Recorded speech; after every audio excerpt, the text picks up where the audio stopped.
parts of nucleus.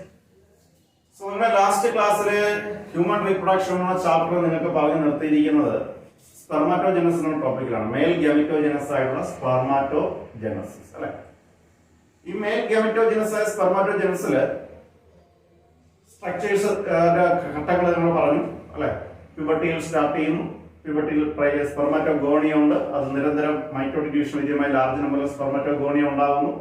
ഇതിൽ ചില സ്പെർമാറ്റോഗോണിയൽ cells മൈറ്റോ division stop ചെയ്തിട്ട് എന്തായിരുന്നു മിയോസിസ് ഫസ്റ്റ് വിധേയമാകുന്നു. ആ മൈറ്റോ ഡിവിഷൻ സ്റ്റോപ്പ് ചെയ്യുന്ന ഡിവൈഡ് ചെയ്തിട്ടുണ്ടാകുന്നതാണ് പ്രൈമറി സ്പെർമാറ്റോസൈറ്റ്. ആ പ്രൈമറി സ്പെർമാറ്റോസൈറ്റ് എന്താണ് ഹാപ്ലോയിഡ് ആണ്. അത് ഡിവൈഡ് ചെയ്തിട്ട് മിയോസിസ് സെക്കൻഡ് വിധേയമായിട്ട് 4 എന്തുണ്ടാവും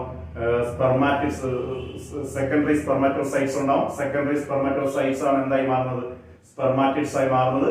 ആ സ്പെർമാറ്റിഡ്സ് എന്ത് ചെയ്യുന്നു സ്പേംസ് ആയി മാറുന്നു. ആ പ്രോസസ്സിനെ വിളിക്കുന്ന പേരാണ് സ്പെർമിയോജനസിസ്. ഈ സ്പേംസ് അവസാനം സെമിനിഫറസ് ട്യൂബിൽ നിന്ന് റിലീസ് ആവുന്ന പ്രോസസ്സിനെ പറയുന്ന പേരാണ് spermiation. Then structure of sperms discuss ചെയ്തു. സ്പേംസിന്റെ സ്ട്രക്ചർ പറയുന്നത് head, neck, middle piece, tail. അത് ഓരോന്നിന്റെ സ്ട്രക്ചർ നിങ്ങൾക്ക് എക്സ്പ്ലെയിൻ ചെയ്തിട്ടുണ്ട്. ഇനി നമ്മൾ പഠിക്കേണ്ടത് hormonal regulation of spermatogenesis. സ്പെർമാറ്റോജനസില് ഹോർമോൺസിന്റെ മെക്കാനിസം എങ്ങനെയാണ്? Hormonal regulation of spermatogenesis. സ്പെർമാറ്റോജനസിലെ ഹോർമോൺസിന്റെ റെഗുലേറ്ററി മെക്കാനിസം എങ്ങനെയാണ്? സോ നിങ്ങൾ പഠിച്ചത് സ്പെർമാറ്റോജനസിസ് സ്റ്റാർട്ട് ചെയ്യുന്നത് എപ്പോഴാ? പ്യൂബർട്ടിയിലാണെന്ന് പഠിച്ചു അല്ലെ. Spermatogenesis starts at the onset of puberty. Spermatogenesis ഒരു മെയിൽ ചൈൽഡ് പ്യൂബർട്ടി അറ്റൈൻ ചെയ്യുമ്പോഴാണ് ആരംഭിക്കുന്നത് ആണല്ലോ.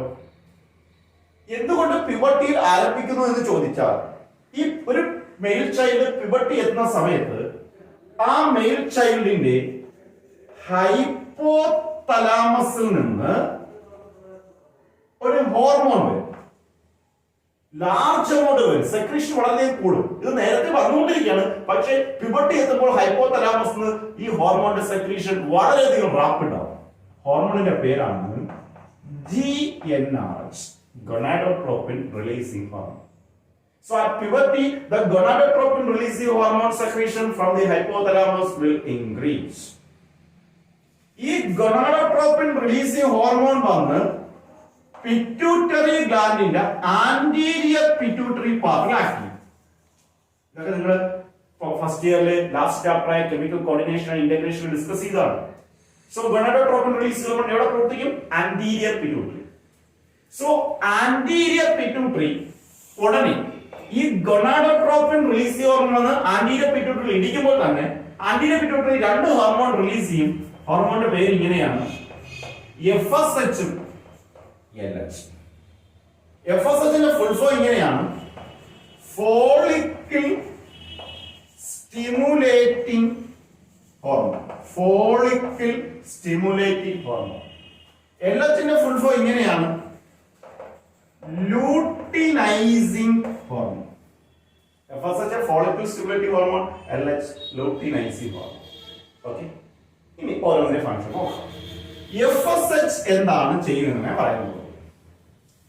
FSH acts on Sertoli cells to secrete some factors necessary for spermiogenesis. Mail reproductive സിസ്റ്റത്തിൽ മെയിൽ റീപ്രൊഡക്ഷനിൽ FSHന്റെ റോളാണ് പറയുന്നത്. It acts on Sertoli cells. Sertoli cells ഇതെന്താണ്? Seminiferous tubule എന്ന് വിചാരിക്കുക. സെമിനിഫറസ് ട്യൂബ്യൂളിലെ അകത്ത ഭിത്തിയിൽ 2 തരം സെൽസ് ഉണ്ട്. എന്തൊക്കെയുള്ളത്? ഈ ചെറിയ സെൽസ്, ഈ ക്യൂബോയിഡൽ സെൽസിന് പറയുന്ന പേരാണ് സ്പെർമറ്റോഗോണിയ. ഈ കാണുന്ന ലാർജ് ഇറഗുലർ സെൽസിന് പറയുന്ന പേരാണ് സെർട്ടോളി സെൽസ്. അതുപോലെ ഇത് വേറൊരു സെമിനിഫറസ് ട്യൂബ്യൂൾ എന്ന് വിചാരിക്കുക. 2 സെമിനിഫറസ് ട്യൂബ്യൂളിനിടയിലുള്ള സ്പേസ് ഇന്റർസ്റ്റീഷ്യൽ സ്പേസ്. അവിടെ കുറെ സെൽസ് ഇങ്ങനെ സ്കാറ്റർ ചെയ്ത് കിടക്കും. ഈ സെൽസിന് പറയുന്ന പേരാണ് ലെഡിക് സെൽസ്. ഓർമ്മയുണ്ടല്ലോ, ലെഡിക് സെൽസ്. ഈ സെൽസിന്റെ പേരാണ് സെർട്ടോളി സെൽസ്. ഈ സെൽസിന്റെ പേരാണ് സ്പെർമാറ്റോഗോണിയ അല്ലെങ്കിൽ മെയിൽ ജെം സെൽസ് എന്നൊക്കെ പറയും. ഓക്കെ, ഇതിൽ FSH വന്നിരിക്കുന്ന എവിടെയാണ്? ഈ സെമിനിഫറസ് ട്യൂബിന്റെ അകത്ത ഭിത്തിയിൽ ഇരിക്കുന്ന സെർട്ടോളി സെൽസിലാണ്. വന്നിടിച്ചിട്ട് അവരോട് പറയും ടു സെക്രീറ്റ് സം ഫാക്ടർ, കുറച്ച് ഫാക്ടറുകൾ സെക്രീറ്റ് ചെയ്യാൻ അവരെ സ്റ്റിമുലേറ്റ് ചെയ്യും. ടു സെക്രീറ്റ് സം ഫാക്ടേഴ്സ്, ചില ഫാക്ടറുകൾ സെക്രീറ്റ് ചെയ്യും. സോ FSH സെർട്ടോളി സെൽസ് ഇരിക്കുമ്പോൾ അതിന്റെ ആക്ഷൻ ഫലമായി, അതിന്റെ സ്റ്റിമുലേഷൻ ഫലമായി സെർട്ടോളി സെൽസ് കുറച്ച് ഫാക്ടേഴ്സ്, കുറച്ച് സബ്സ്റ്റൻസ്, കുറച്ച് പ്രോട്ടീൻസ് റിലീസ് ചെയ്യും. എന്തിനാ ഫാക്ടേഴ്സ്? Necessary four സ്പെർമിയോജനസിസ്. പലരും തെറ്റിക്കുന്ന ഒരു ടോപ്പിക്കാണ്. ഇവിടെ സ്പെർമാറ്റോജനസിസ് എഴുതി വയ്ക്കും. എന്താണ് സ്പെർമിയോജനസിന് വേണ്ടിയുള്ള ഫാക്ടേഴ്സ്? എന്താ സ്പെർമിയോജനസിസ്? പഠിച്ചു. സ്പെർമിയോജനസിസ്, സ്പെർമാറ്റോജനസിസ് പറഞ്ഞു. അവസാനം 4 സ്പെർമാറ്റോഡ് ഉണ്ടാവുമെന്ന് പഠിച്ചിട്ടുണ്ടല്ലോ. മിയോസിസ് സെക്കൻഡ് കഴിയുമ്പോൾ സെക്കൻഡറി സ്പെർമാറ്റോസൈറ്റിൽ നിന്ന് 4 സ്പെർമാറ്റോഡ് ഉണ്ടാവും. ഈ ഓരോ സ്പെർമാറ്റിലും കുറച്ച് ചേഞ്ചസിന് വിധേയമായിട്ട് എന്തായി മാറും? സ്പേംസ് ആയി മാറും. The process of transformation of spermatids into sperm is called spermiogenesis. Round ഷേപ്പിലുള്ള സ്പെർമാറ്റിഡ് സ്പേമായി മാറുന്ന പ്രക്രിയയ്ക്ക് പറയുന്ന പേരാണ് സ്പെർമിയോജനസിസ്. ആ സ്പെർമാറ്റിഡിന് സ്പേമായി മാറാൻ സഹായിക്കുന്ന ചില ഫാക്ടറുകൾ ഉത്പാദിപ്പിച്ചു കൊടുക്കുന്നത് ആരാണ്? സെർട്ടോളി സെൽസ് ആണ്. അവരെ കൊണ്ട് അത് ഉത്പാദിപ്പിക്കുന്ന ആരാണ്? FSH ആണ്. വളരെ ഇമ്പോർട്ടന്റ്. അപ്പൊ FSHന്റെ അളവ് മെയിൽസിൽ കുറഞ്ഞാൽ ആ മെയിൽ ഇമ്പോർട്ടന്റ് ആയി പോകും, സ്റ്റെറൈൽ ആയി പോകും, റീപ്രൊഡക്റ്റീവ് കപ്പാസിറ്റി കാണുന്നില്ല, സ്പെർമാറ്റിഡ് വരെ ആവത്തുള്ളൂ, അതിന് സ്പേമായി മാറാൻ പറ്റത്തില്ല. സോ വളരെ ഇമ്പോർട്ടന്റ് ഫംഗ്ഷൻ ആണ് FSH ചെയ്യുന്നത്. FSH exerts Sertoli cells to secrete some factors necessary for spermiogenesis. Sertoli cells വന്നിടിച്ച് അവർ ചില ഫാക്ടേഴ്സ് സെക്രീറ്റ് ചെയ്യും. ആ ഫാക്ടേഴ്സിന്റെ സഹായത്താൽ സ്പെർമാൻ എന്തായി മാറും? സ്പേംസ് ആയി മാറും. Okay, then LH, luteinizing hormone. Luteinizing hormone എവിടെയാ ആക്ട് ചെയ്യുന്നത്? Luteinizing hormone stimulates Leydig cells. Stimulates Leydig cells. ഈ Leydig cells, interstitial cells, seminiferous ട്യൂബിന് ഇടയിലുള്ള സ്പേസ് ആയ ഇന്റർസ്റ്റീഷ്യൽ സ്പേസിലുള്ള സെൽസ് ആണ് ലെഡിക് സെൽസ്. അതിനെയാണ് ആര് സ്റ്റിമുലേറ്റ് ചെയ്യുന്നത്? LH. LH stimulate Leydig cells to secrete. എന്താ ലെഡിക് സെൽസ് സെക്രീറ്റ് ചെയ്യുന്നത്? Male sex hormones called androgens. Male sex ഹോർമോൺസിന്റെ പേരാണ് ആൻഡ്രോജൻസ്. ഈ ആൻഡ്രോജൻസ് ഉത്പാദിപ്പിക്കുന്ന സെൽസ് ആണ് ലെഡിക് സെൽസ്. സോ ലെഡിക് സെൽസിൽ വന്നിരിക്കുമ്പോൾ LH വന്ന് ലെഡിക് സെൽസിൽ വന്നിരിക്കുമ്പോൾ Leydig cells male sex hormones എന്ത് ഉത്പാദിപ്പിക്കും? ആൻഡ്രോജൻസ് ഉത്പാദിപ്പിക്കും. ഈ ആൻഡ്രോജൻസ് എന്താ ചെയ്യുന്നത്? ആൻഡ്രോജന്റെ ഫംഗ്ഷൻ എന്താ? ആൻഡ്രോജൻസ്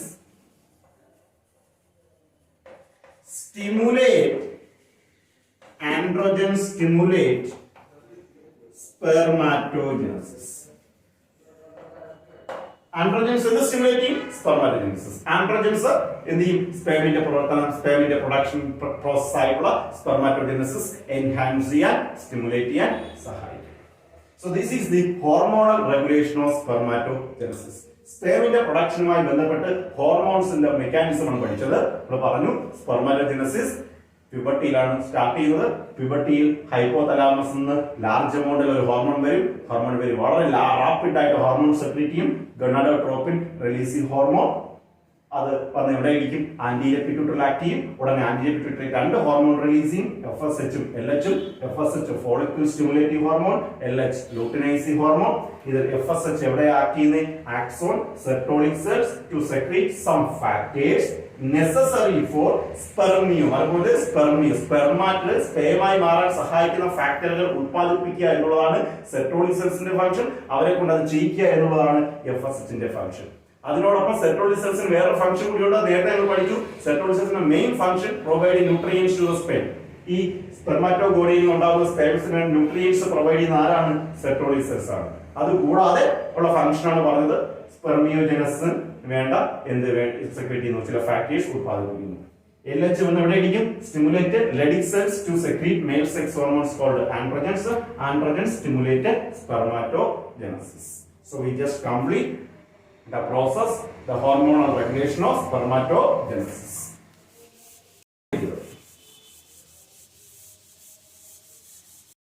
So അടുത്ത നമ്മൾ ഡിസ്കസ് ചെയ്യാൻ പോകുന്നത് ഫീമെയിൽ ഗമറ്റോജനസിസ് ആയിട്ടുള്ള oogenesis ആണ്. മെയിൽ ഗമറ്റോജനസിന്റെ പേരായിരുന്നു സ്പെർമാറ്റോജനസിസ്. അത് ഡിസ്കസ് ചെയ്ത് കഴിഞ്ഞു. അതിന്റെ ഹോർമോൺ റെഗുലേഷനും മെക്കാനിസവും ഡിസ്കസ് ചെയ്തു. Next is oogenesis. ഞാൻ oogenesis പോകുന്നതിന് മുമ്പ് ഒരു പോയിന്റ്, ഒരു ടോപ്പിക് ജസ്റ്റ് സ്കിപ്പായെന്ന് തോന്നുന്നു. അത് നമുക്ക് പറയാം. നേരത്തെ സാർ പറഞ്ഞിട്ടുണ്ടായിരിക്കാം ചിലപ്പോൾ സ്പെർമിന്റെ സ്ട്രക്ചർ പഠിച്ചപ്പോൾ ഒരു ഹ്യൂമൻ മെയിൽ ഒരു ഇജാക്കുലേഷനിൽ 200 to 300 മില്യൺ സ്പേംസ് ആണ് റിലീസ് ചെയ്യുന്നത്.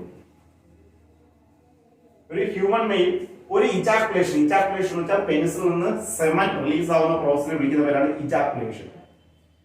Okay, release of semen from the penis is called as ejaculation.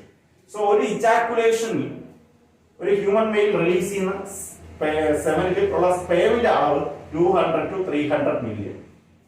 ഈ 200 to 300 million sperms at least 60% of the sperms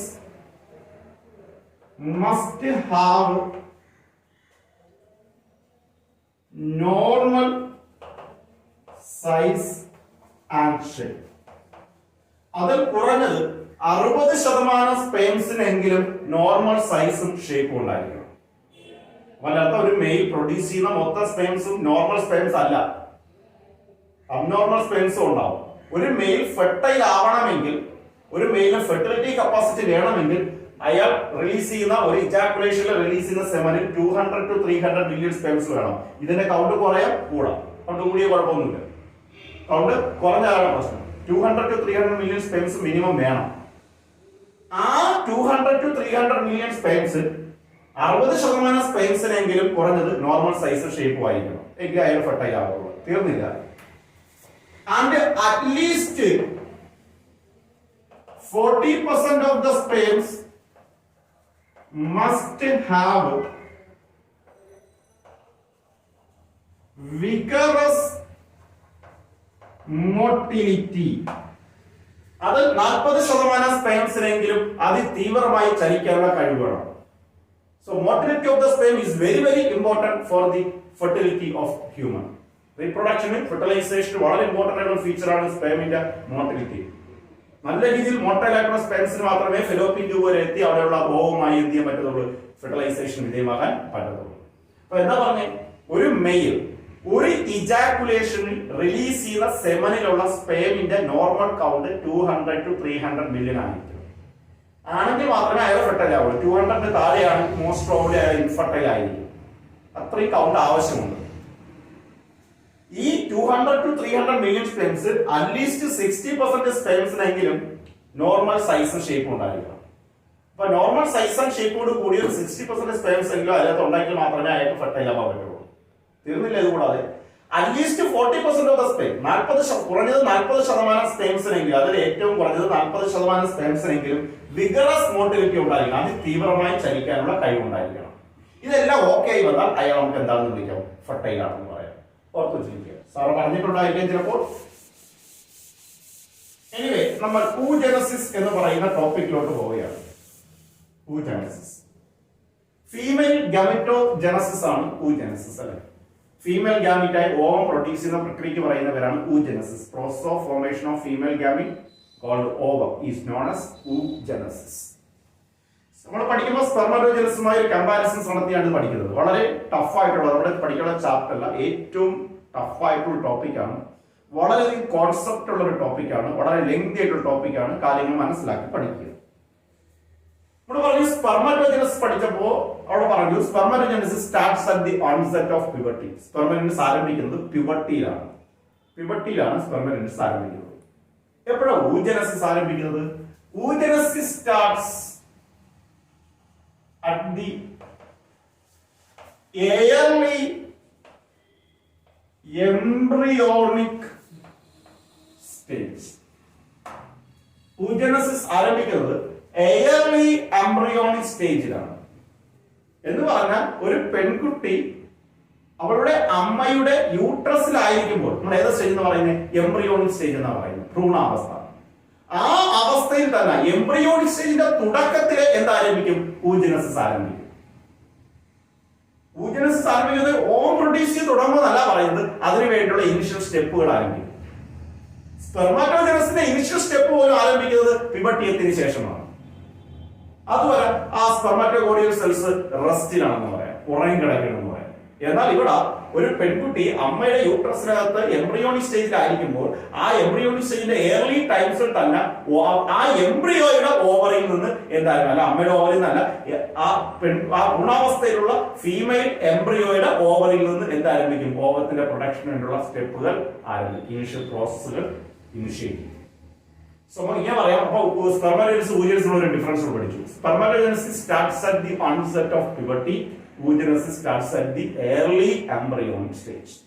നോക്കുക, ഇതൊരു ഫീമെയിൽ എംബ്രിയോയുടെ ഓവറി ആണെന്ന് വിചാരിക്കുകയാണ്.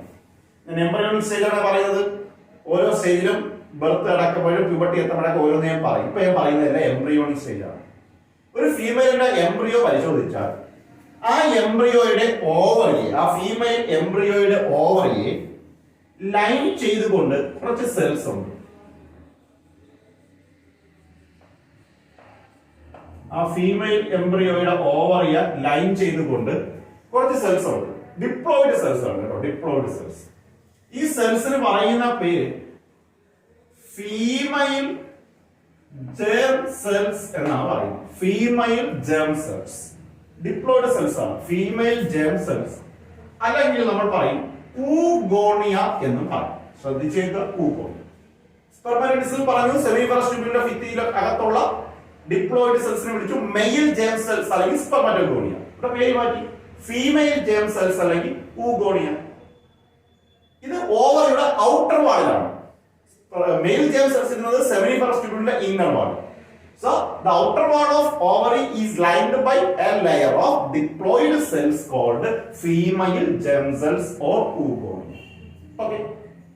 ഈ എംബ്രിയോണിക് സ്റ്റേജിൽ അപ്പോൾ ധാരാളം ഫീമെയിൽ ജേം സെൽസ് ഇങ്ങനെ ലൈൻ ചെയ്ത് കിടക്കുകയാണ് വിചാരിക്കും. ഇതാണ് ഞാൻ ഒരു ഊഗോണിയൽ സെൽ ആയിട്ട് എടുക്കുവേ. ഒരു ഊഗോണിയൽ സെൽ കേട്ടോ, ശ്രദ്ധിച്ചേക്ക്. ഒരു ഊഗോണിയൽ സെൽ എന്താണ്? ഡിപ്ലോയിഡ് ഊഗോണിയയുടെ female germ cell, female germ cell അല്ലെങ്കിൽ ഊഗോണിയ എന്ന് പറയാം. ഡിപ്ലോയിഡ് ആണ്, എംബ്രിയോണിക് സ്റ്റേജ് ആണ്, എയർലി എംബ്രിയോണിക് സ്റ്റേജ് ആണ്. ഓക്കെ, എംബ്രിയോ കംപ്ലീറ്റ് കാലഘട്ടം എന്ന് പറയുന്നത്, ഡെലിവറിയുടെ കംപ്ലീറ്റ് കാലഘട്ടം എന്ന് പറയുന്നത് 270 to 280 days, 9 months or 10 days പറയാം. ഇത് അമ്മയുടെ യൂട്രസിനകത്ത് പെൺകുഞ്ഞായിട്ട് ഏകദേശം ഒരു മാസം, രണ്ടാമത്തെ മാസമൊക്കെ ആവുന്നതേ ഉള്ളൂ, രണ്ടാമത്തെ മാസമൊക്കെ ആയി വരുന്നതേ ഉള്ളൂ. അപ്പോഴേ നടക്കുന്ന പ്രക്രിയകളെ കുറിച്ചാണ് ഞാൻ പറയുന്നത്.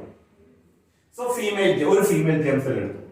ഈ ഫീമെയിൽ ജേം സെൽ എന്തിന് വിധേയമാകുന്നു? നിരന്തരം മൈറ്റോട്ടിക് ഡിവിഷന് വിധേയമാകും. നമ്മൾ സ്പെർമാറ്റോജനസിസ് പറഞ്ഞതുപോലെ അവിടെ പ്യൂബർട്ടി എത്തുമ്പോഴാണ് മൈറ്റോസ് നടക്കുന്നത്. ഇവിടെ എംബ്രിയോണിക് സ്റ്റേജിലെ മൈറ്റോട്ടിക് ഡിവിഷൻ നടക്കും. എന്നിട്ട് ലാർജ് നമ്പറിൽ എന്തുണ്ടാവും? ഊഗോണിയൽ സെൽസ് ഉണ്ടാവും. മൈറ്റോസിസ് ആകുമ്പോൾ ക്രോമോസോം നമ്പർ സെയിം ആണ്, 2n ആണ്. ഇതിങ്ങനെ നിരന്തരം എന്തിന് വിധേയമായിക്കൊണ്ടിരിക്കുക? മൈറ്റോസിന് വിധേയമായിക്കൊണ്ടിരിക്കുക.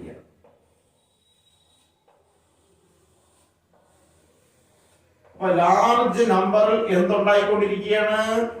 ഊഗോണിയൽ സെൽസ്. ഇതെല്ലാം ഊഗോണിയാണ് അല്ലെങ്കിൽ ഫീമെയിൽ ജേം സെൽസ് ആണ്.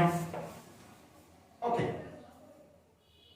ഇതില് ശ്രദ്ധിച്ചേക്ക്, എംബ്രിയോണിക് സ്റ്റേജ് എന്നാണ് പറയുന്നത്. ഇതില് ചില ഊഗോണിയൽ സെൽസ്, അപ്പൊ എക്സാമ്പിൾ ഞാൻ തന്നെ ഈ ഒരു ഊഗോണിയൽ സെല്ലിംഗ് ഇതൊക്കെയാണ് കേട്ടോ. ഈ ഊഗോണിയൽ സെൽ എന്ത് ചെയ്യുന്ന അറിയുമോ? അത് അതിനെ മൈറ്റോട്ടിക് ഡിവിഷൻ അങ്ങ് സ്റ്റോപ്പ് ചെയ്യും. ബാക്കിയെല്ലാം അതിന്റെ മൈറ്റോട്ടിക് ഡിവിഷൻ കഴിഞ്ഞുകൊണ്ടേയിരിക്കുകയാണ്. വീണ്ടും വീണ്ടും ഊഗോണിയ സ്ലാബ് ലെവൽ ഉണ്ടായിക്കൊണ്ടിരിക്കുകയാണ്. ഓക്കെ, എന്നാൽ ഇത് അതിന്റെ ഊഗോണിയൽ സെൽസ് അതിന്റെ മൈറ്റോട്ടിക് ഡിവിഷൻ അങ്ങ് എന്ത് ചെയ്തു? സ്റ്റോപ്പ് ചെയ്തു. മൈറ്റോട്ടിക് ഡിവിഷൻ സ്റ്റോപ്പ് ചെയ്തു. മൈറ്റോട്ടിക് ഡിവിഷൻ സ്റ്റോപ്പ് ചെയ്ത ഊഗോണിയൽ സെൽസിന് ഞാനൊരു പേര് കൊടുക്കുന്നു, പ്രൈമറി oocyte. എന്താ പേര്? Primary oocyte. Primary oocyte. Oogonial cells mitotic division stop ചെയ്തു. അതിനെ വിളിച്ച പേരാണ് പ്രൈമറി oocyte. എന്നിട്ട് അത് എന്ത് ചെയ്യാൻ പോകുന്നു ചോദിച്ചാൽ, അത് മിയോസിസ് 1ന്റെ മിയോസിസ് 1 പ്രവേശിച്ചു. മൈറ്റോസിസ് സ്റ്റോപ്പ് ചെയ്താൽ അടുത്തത് മിയോസിസ് ആണ്. മിയോസിസ് 2 സ്റ്റെപ്പ് ഉണ്ട്. മിയോസിസ് ഫസ്റ്റും മിയോസിസ് സെക്കൻഡും. ഓരോ മിയോസിസിനും 4 വീതം സ്റ്റെപ്പ് ഉണ്ട്. Prophase, metaphase, anaphase, telophase. ഈ മൈറ്റോട്ടിക് ഡിവിഷൻ സ്റ്റോപ്പ് ചെയ്ത ഊഗോണിയൽ സെൽ മിയോസിസ് 1ന്റെ പ്രോഫേസ് 1ലോട്ട് കയറി അങ്ങനെ അറസ്റ്റഡ് ആവും. എന്ന് പറഞ്ഞാൽ ഈ മൈറ്റോട്ടിക് സ്റ്റോപ്പ് ചെയ്ത ഊഗോണിയൽ സെൽ മിയോസിസിലോട്ട് കടന്നു, മിയോസിസ് ഫസ്റ്റിലോട്ട് കടന്നു, പ്രോഫേസ് കടന്നു. പക്ഷെ എന്തിലോട്ട് പോകാൻ പറ്റുന്നില്ല? മെറ്റാഫേസിലോട്ട് പോകാൻ പറ്റുന്നില്ല. പ്രോഫേസ് 1ൽ വെച്ച് അറസ്റ്റഡ് ആവും. അപ്പോൾ ഞാൻ ഈ വരയ്ക്കുന്ന സെല്ല് എന്താണ്? ഇപ്പോഴും ഡിപ്ലോയിഡ് ആണ്. അത് മിയോസിസ് 1ലെ പ്രോഫേസ് 1ൽ ഇരിക്കണമെന്നേ ഉള്ളൂ. മിയോസിസ് 1ലെ പ്രോഫേസ് 1ൽ ഇരിക്കുന്നതേ ഉള്ളൂ. മെറ്റാഫേസിലോട്ട് പോകാൻ പറ്റില്ല. പ്രോഫേസ്, മെറ്റാഫേസ്, അനാഫേസ്, ടീലോഫേസ് കഴിഞ്ഞാലേ എനിക്കത് എന്നെന്ന് എഴുതാൻ പറ്റുള്ളൂ. അപ്പോൾ രണ്ടെണ്ണം ഉണ്ടാവണം. ഇപ്പൊ ഇവിടെ ഒന്ന് തന്നെയാണ്. അത് പ്രോഫേസ് മിയോസിസ് ഫസ്റ്റ് കംപ്ലീറ്റ് ആയിട്ടില്ല. അപ്പൊ ഒരു സെല്ല് ചില ഇങ്ങനെ ഡിവൈഡ് ചെയ്തുകൊണ്ടിരിക്കുന്ന ചില ഊഗോണിയൽ സെൽസ് അതിന്റെ മൈറ്റോട്ടിക് ഡിവിഷൻ സ്റ്റോപ്പ് ചെയ്തിട്ട് മിയോസിസ് 1ന്റെ പ്രോഫേസ് 1ലോട്ട് കയറി അറസ്റ്റഡ് ആവും. അപ്പോഴും അത് ഡിപ്ലോയിഡ് തന്നെ. അതിന്റെ പേര് എന്ത് തന്നെയാണ്? Primary oocyte. Primary oocyte. അപ്പൊ പ്രൈമറി oocyte എന്ന് പറഞ്ഞാൽ എന്താണ്? മൈറ്റോട്ടിക് ഡിവിഷൻ സ്റ്റോപ്പ് ചെയ്ത് മിയോസിസ് 1ന്റെ പ്രോഫേസ് 1ൽ കടന്ന് അറസ്റ്റഡ് ആയിരിക്കുന്ന, മെറ്റാഫേസിലോട്ട് പോകാൻ പറ്റാതെ നിൽക്കുന്ന ഡിപ്ലോയിഡ് സെല്ലിന് പറയുന്ന പേരാണ് പ്രൈമറി oocyte. ക്ലിയർ? ഓക്കെ. ഇങ്ങനെ ഇതൊക്കെ എംബ്രിയോണിക് സ്റ്റേജിലാണ്. ഇങ്ങനെ ധാരാളം പ്രൈമറി oocyte ഓവറിക്കകത്ത് ഉണ്ടായിക്കൊണ്ടിരിക്കുക. ഇതേ സമയം വേറെ ഊഗോണിയൽ സെൽസ് എല്ലാം ഇതുപോലെ പ്രൈമറി oocyte ആയി മാറിക്കൊണ്ടിരിക്കുന്നുണ്ട്. ഞാൻ ഒരെണ്ണം എക്സാമ്പിൾ ആയിട്ട് എടുക്കുന്നേ ഉള്ളൂ. അപ്പൊ ധാരാളം പ്രൈമറി oocyte ഓവറിക്കകത്ത് ഉണ്ടായിക്കൊണ്ടിരിക്കുകയാണ്. ഇതൊരു പ്രൈമറി oocyte എന്ന് വിചാരിക്കുക. ഒരു ഡിപ്ലോയിഡ് സെല്ലാണ്. ഇത് അതിന്റെ പ്ലാസ്മ മെംബ്രെയിൻ ആണ് സെല്ലിന്റെ. ഈ പ്രൈമറി oocyte ചുറ്റും ഓവറിക്കകത്താണ് പ്രൈമറി oocyte ഉണ്ടായത്. ഇവിടെ ഉണ്ടാകുന്ന ഊഗോണിയൽ സെൽസ് പ്രൈമറി oocyte ആയി ഓവറിക്കകത്തോടാണ് വരുന്നത്. ഈ പ്രൈമറി oocyte ചുറ്റും ഒരു ലെയർ സെൽസ് വന്ന് ഇങ്ങനെ അറേഞ്ച് ചെയ്യും. ഒരു ലെയർ സെൽസ് വന്ന് ഇങ്ങനെ അതിന് ചുറ്റും ഇങ്ങനെ അക്യുമുലേറ്റ് ചെയ്യും. അതിങ്ങോട്ട് മാറ്റി വരച്ചു കഴിഞ്ഞാല് ഇത് primary oocyte, chromosome number diploid ആണ്, 46 ക്രോമസോം ആണ്. അതിന് ചുറ്റും ഒരു ലെയർ സെൽസ് വന്ന് ഇങ്ങനെ അക്യുമുലേറ്റ് ചെയ്യും. ഒരു ലെയർ സെൽസ് വന്ന് അക്യുമുലേറ്റ് ചെയ്യും. ഈ വന്ന് ഇതിന് പുറത്ത് വന്ന് അക്യുമുലേറ്റ് ചെയ്ത, അറേഞ്ച് ചെയ്ത, പറ്റിപ്പിടിച്ച ആ സെൽസിന് നമ്മൾ പറയുന്ന പേരാണ് ഗ്രാനുലോസ സെൽസ്. എന്ത് പറയും? ആ സെൽസിന് പറയുന്ന പേരാണ് ഗ്രാനുലോസ സെൽസ്. അല്ലെങ്കിൽ ഒരു പേരും കൂടെ ഉണ്ട്. It is also called follicular cells. So the primary oocyte gets surrounded by a layer of granulosa cells or follicular cells. ഇപ്പോൾ ഈ സ്ട്രക്ചറിന് മൊത്തത്തിൽ പറയുന്ന പേരാണ് പ്രൈമറി ഫോളിക്കിൾ. Primary follicle. അതായത് ഓവറിക്കകത്ത് എന്തുണ്ടായിക്കൊണ്ടിരിക്കുന്നു? ഇതുപോലത്തെ ധാരാളം പ്രൈമറി ഫോളിക്കിൾസ് ഉണ്ടായിക്കൊണ്ടേയിരിക്കുകയാണ്. ഏത് സ്റ്റേജില്? എംബ്രിയോണിക് സ്റ്റേജിൽ. അതായത് അവിടെ നടന്നുകൊണ്ടിരിക്കുന്ന കാര്യം, ഓവറിയെ ലൈൻ ചെയ്തുകൊണ്ടുള്ള ഡിപ്ലോയിഡ് സെൽസ് ആയ female germ cells or oogonia നിരന്തരം മൈറ്റോസിന് വിധേയമായിക്കൊണ്ടിരിക്കുന്നു. ഓവറിക്കകത്തോട് ലാർജ് നമ്പറിൽ ഊഗോണിയൽ സെൽസ് ഉണ്ടായിക്കൊണ്ടിരിക്കുന്നു. ഇങ്ങനെ വരുന്ന ഊഗോണിയൽ സെൽസിലെ ചില ഊഗോണിയൽ സെൽസ് മൈറ്റോ ഡിവിഷൻ സ്റ്റോപ്പ് ചെയ്യുന്നു. എന്നിട്ട് അത് മിയോസിസ് 1ന്റെ പ്രോഫേസ് 1ൽ കയറി അറസ്റ്റഡ് ആവുന്നു. അപ്പോൾ അതിനെ വിളിക്കുന്ന പേര് പ്രൈമറി oocyte. അത് സ്റ്റിൽ ഡിപ്ലോയിഡ് ആണ്. ഇങ്ങനെ ഓവറിക്കകത്ത് വരുന്ന പ്രൈമറി oocyteല് ഓവറിക്കകത്ത് ഉണ്ടായിക്കൊണ്ടിരിക്കുന്ന ഓരോ പ്രൈമറി oocyte ചുറ്റും ഒരു ലെയർ ഗ്രാനുലോസ സെൽസ് വന്ന് അറേഞ്ച് ചെയ്യും, അല്ലെങ്കിൽ ഫോളിക്കുലാർ സെൽസ് വന്ന് അറേഞ്ച് ചെയ്യും. അപ്പോൾ ആ ടോട്ടൽ സ്ട്രക്ചർ എന്ന് പറയുന്ന പേര് പ്രൈമറി ഫോളിക്കിൾ. ഇങ്ങനെ ധാരാളം പ്രൈമറി ഫോളിക്കിൾ ഓവറിക്കകത്ത് ഫോം ചെയ്തുകൊണ്ടേയിരിക്കുകയാണ്. അപ്പോൾ ഒരു പ്രൈമറി ഫോളിക്കിൾ എന്ന് പറഞ്ഞാൽ മനസ്സിലാക്കേണ്ടത് മധ്യത്തെ ഡിപ്ലോയിഡ് സ്റ്റേജിലുള്ള ഒരു പ്രൈമറി oocyteും അതിനു ചുറ്റും ഒരു ലെയർ ഗ്രാനുലോസ സെൽസും. അപ്പൊ ഒരു ലേഡിയുടെ, ഒരു എംബ്രിയോയുടെ, ഒരു ഫീമെയിൽ എംബ്രിയോയുടെ എംബ്രിയോണിക് സ്റ്റേജിൽ, ഫീമെയിൽ ചൈൽഡിന്റെ എംബ്രിയോണിക് സ്റ്റേജിനകത്ത് നടക്കുന്ന കാര്യം എന്ന് പറയുന്നത് ലാർജ് നമ്പറിൽ എംബ്രിയോണിക് സ്റ്റേജിൽ ഇതുപോലത്തെ പ്രൈമറി ഫോളിക്കിൾസ് ഉണ്ടായിക്കൊണ്ടിരിക്കുന്നു. പ്രൈമറി oocyte ഉണ്ടായിക്കൊണ്ടേയിരിക്കും. ഊഗോണിയ പ്രൈമറി oocyte ആയി മാറിക്കൊണ്ടിരിക്കും. അതിനു ചുറ്റും ഫോളിക്കുലാർ സെൽസ് വന്ന് അറ്റാച്ച് ചെയ്യും. അത് പ്രൈമറി ഫോളിക്കിൾ ആയി മാറിക്കൊണ്ടിരിക്കും. ലാർജ് നമ്പറിൽ പ്രൈമറി ഫോളിക്കിൾസ് ഉണ്ടായിക്കൊണ്ടിരിക്കുകയാണ്. ഇതാണ് എംബ്രിയോണിക്സിൽ നടക്കുന്ന മാറ്റം. ഒരു പ്രൈമറി ഫോളിക്കിൾ ആയി കഴിഞ്ഞാൽ പിന്നെ അതിന് മാറ്റങ്ങളൊന്നും നടക്കുന്നില്ല. പിന്നെ ഇതിൽ മാറ്റം നടക്കുന്നത് ആ പെൺകുട്ടി ജനിച്ചു കഴിഞ്ഞ് പ്യൂബർട്ടി അറ്റൈൻ ചെയ്യുമ്പോഴാണ്. ഇനി വീണ്ടും എംബ്രിയോണിക്സിലെ കാര്യം പറയുന്നത്, അപ്പൊ ലാർജ് നമ്പറിൽ പ്രൈമറി ഫോളിക്കിൾസ് ഉണ്ടായിക്കൊണ്ടിരിക്കുകയാണ്. ഒരു പെൺകുട്ടി നമ്മുടെ ടെക്സ്റ്റിൽ NCERT ഒരു സ്റ്റേറ്റ്മെന്റ് ഇങ്ങനെ പറയുന്നു. ആ സ്റ്റേറ്റ്മെന്റ് ഇങ്ങനെയാണ്: no more oogonia are formed after birth. നമ്മുടെ NCERT സ്റ്റേറ്റ്മെന്റ് ആണ്. No more oogonia are formed after birth. ഒരു പെൺകുട്ടി ജനിച്ചതിന് ശേഷം അവളുടെ ഓവറിയിൽ ഒരു ഊഗോണിയ പോലും പുതുതായി ഫോം ചെയ്തില്ല. No more oogonia are formed after birth. ജനിച്ചതിന് ശേഷം ഒരു ഊഗോണിയ പോലും പുതുതായി ഫോം ചെയ്തില്ല. അതിന്റെ അർത്ഥം ജനിക്കുന്നതിന് തൊട്ട് മുന്നേ ഉള്ള എല്ലാ ഊഗോണിയൽ സെൽസും എന്തായി മാറിക്കഴിയും? പ്രൈമറി ഊസൈറ്റും അത് എന്തായി മാറിക്കഴിഞ്ഞിരിക്കും? അതിന് ചുറ്റും ഗ്രാനുലോസ സെൽസ് ഒന്ന് പ്രൈമറി ഫോളിക്കിളുമായി മാറിയിരിക്കും. അപ്പൊ ഒരു പെൺകുട്ടി ജനിക്കുമ്പോൾ ആ പെൺകുട്ടിയുടെ ഓവറിയിൽ എന്തില്ല? ഊഗോണിയില്ല. നമുക്ക് എന്നേ പറയാൻ പറ്റുള്ളൂ പ്രൈമറി ഊസൈറ്റ് അല്ലെങ്കിൽ പ്രൈമറി ഫോളിക്കിൾ എന്നേ പറയത്തുള്ളൂ. ഓവത്തിന്റെ ആദ്യത്തെ സ്റ്റേജ് ആണ് പ്രൈമറി ഊസൈറ്റ്.